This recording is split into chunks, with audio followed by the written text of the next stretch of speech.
Vincent Malloy is 7 years old. He's always polite and does what he's told. For a boy his age, he's considerate and nice. But he wants to be just like Vincent Price.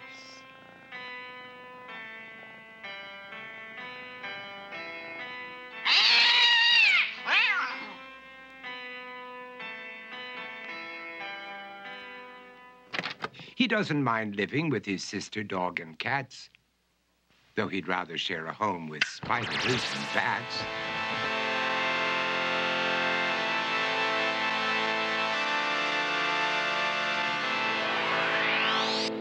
There he could reflect on the horrors he's invented and wander dark hallways alone and tormented.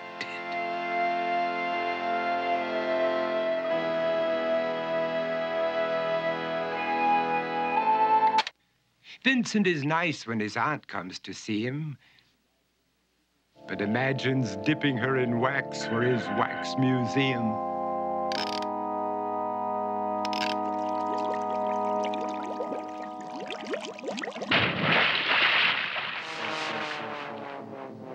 He likes to experiment on his dog, Abercrombie, in the hopes of creating a horrible zombie.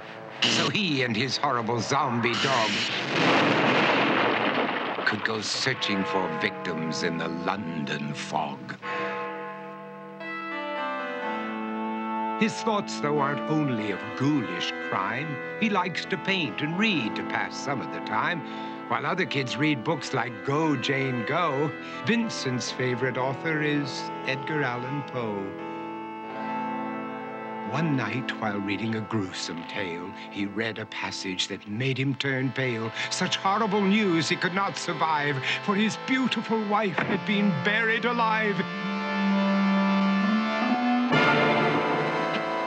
He dug out her grave to make sure she was dead, unaware that her grave was his mother's flower bed. His mother sent Vincent off to his room. He knew he'd been banished to the Tower of Doom, where he was sentenced to spend the rest of his life alone with the portrait of his beautiful wife. While alone and insane, encased in his tomb, Vincent's mother burst suddenly into the room. She said, "If you want to, you can go out and play. It's sunny outside and a beautiful day."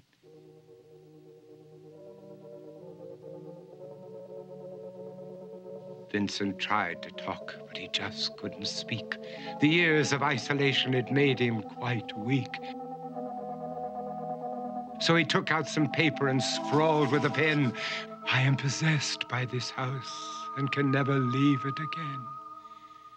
His mother said, "You're not possessed and you're not almost dead. These games that you play are all in your head. You're not Vincent Price, you're Vincent Malloy. You're not tormented or insane, you're just a young boy. You're 7 years old and you are my son. I want you to get outside and have some real fun." Her anger now spent, she walked out through the hall. And while Vincent backed slowly against the wall, the room started to sway, to shiver and creak. His horrid insanity had reached its peak. He saw Abercrombie, his zombie slave, and heard his wife call from beyond the grave. She spoke from her coffin and made ghoulish demands, while through cracking walls reached skeleton hands. Every horror in his life that had crept through his dreams swept his mad laughter to terrified screams. To escape the madness, he reached for the door, but fell limp and lifeless down on the floor. His voice was soft and very slow as he quoted The Raven from Edgar Allan Poe. "And my soul from out that shadow that lies floating on the floor shall be lifted nevermore."